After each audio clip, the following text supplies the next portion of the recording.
All right, welcome back. Now we're going to be talking about the Wednesday fixtures for the Champions League. To begin with, we'll start with the Atletico versus Roma game. Atletico came out on top with a 2-0 victory. Anything about that game, guys? Such a boring first half, bro. Yeah. It was. I thought it was going to end like at 0-0. Nothing's going to happen. But here comes Griezmann with the goal of the week. Oh my God. Back in form again.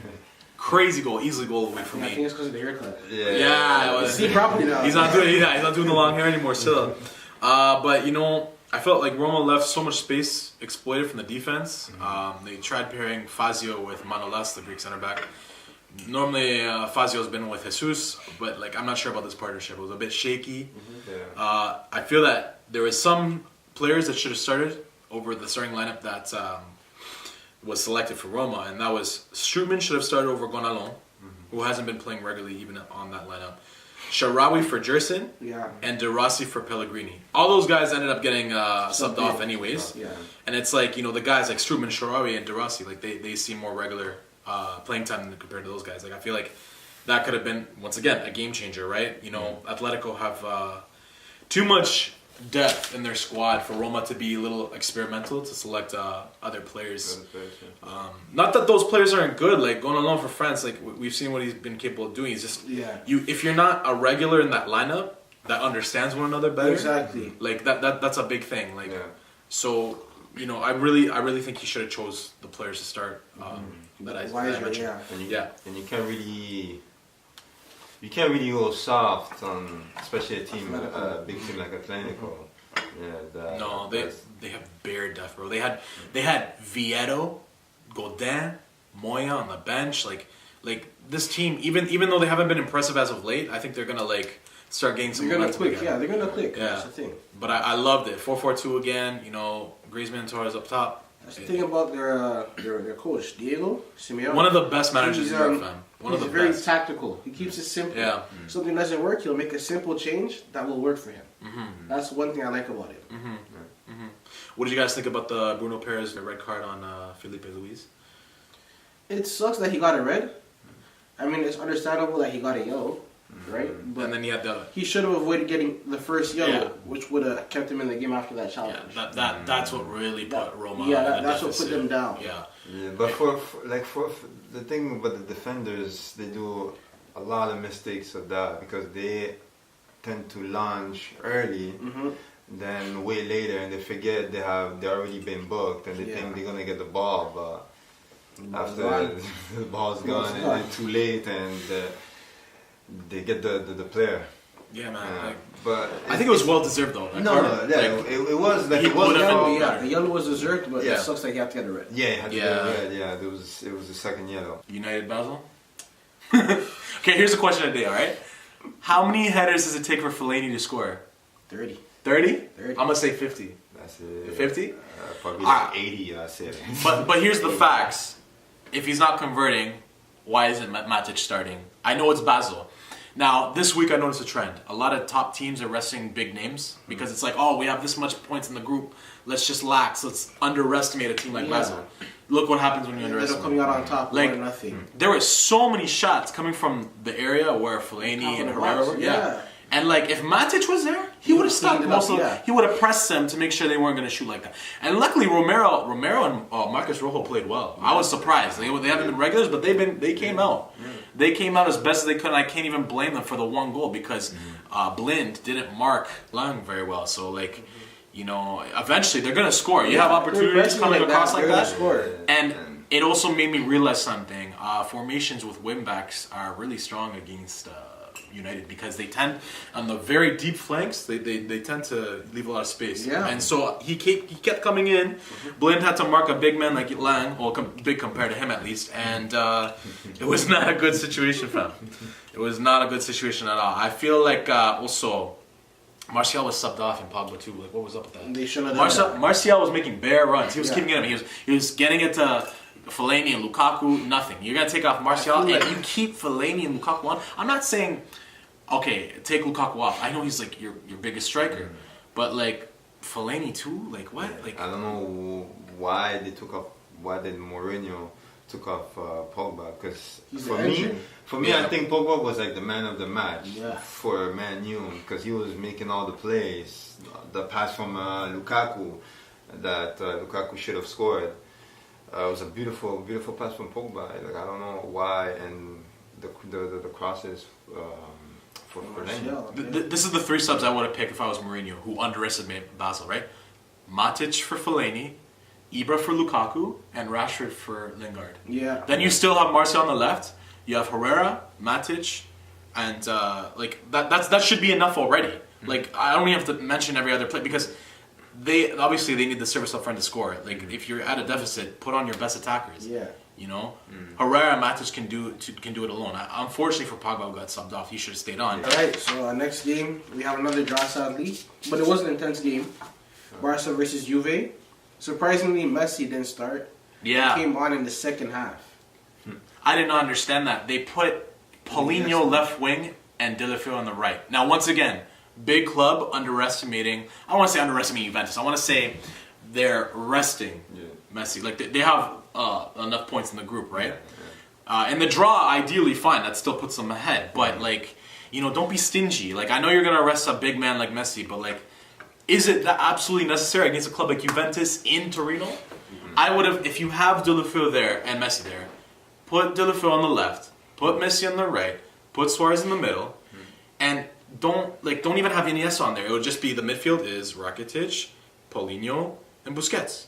Your traditional 4-3-3 lineup. I feel that if they did that, they could have won this game. Yeah. Like it was a high intensity, fast paced press game where both teams were at each other. It was entertaining. It was scoreless, but it was entertaining. And I feel like if they just went with that traditional lineup, they probably would have won it. Like something would have converted. That's what I think. Yeah, if they kept. That's what I think. It's shocking that nobody scored. Yeah, if they put Messi the starting lineup, I think they would have had a goal. They would have had a goal. At least like one or two.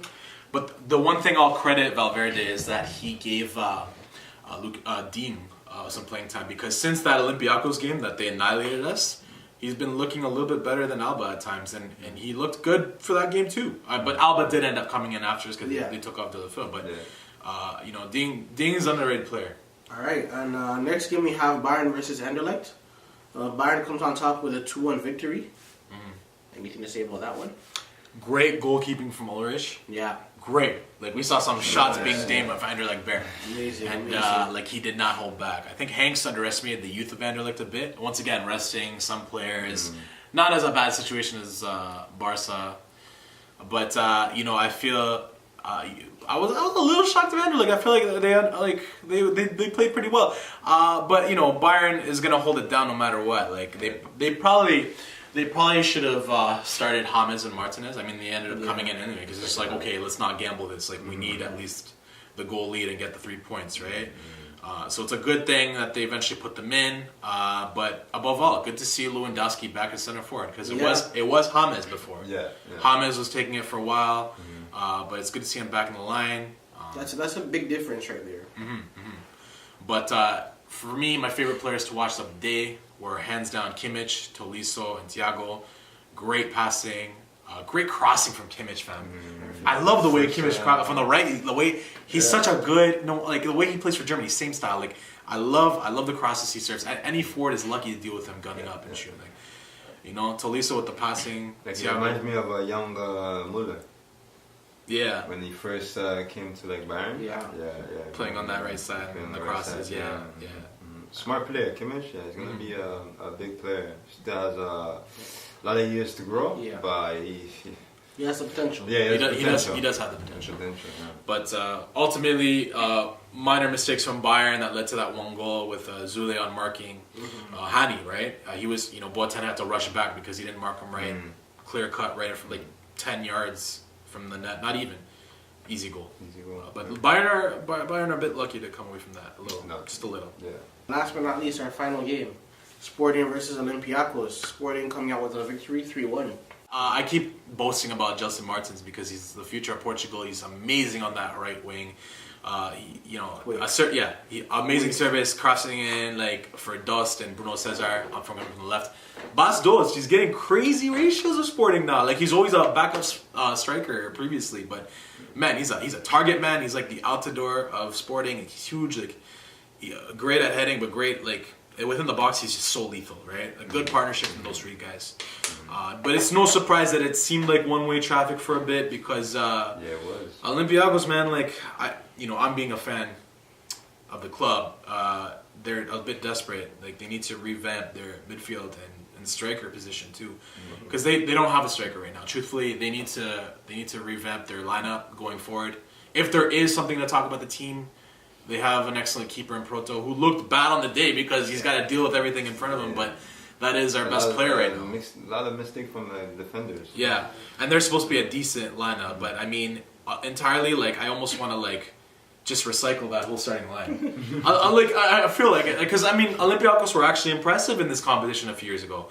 Yeah. Beating big names like Atletico, Arsenal, like, they were something to talk about for a bit. United, like, that team was insane. They had a strong side. Yeah. Back then, they had a strong side. But, I don't know, this year, their side is looking kind of weak.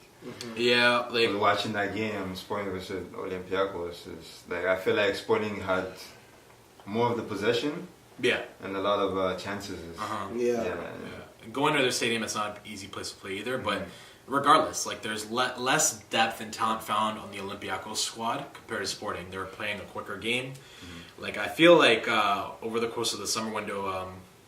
And in the past year, like Olympiacos have been desperate to collectively grab a bunch of players, non-Champions League caliber players from Belgium, who are a bit older, getting towards their mid-30s, that really don't belong in this competition anymore. I don't feel they are contending. Like, there's not much to say about it. It makes me sad, but it is what it is. They can't even rely on their best Greek players in Fortounis and Taxidis.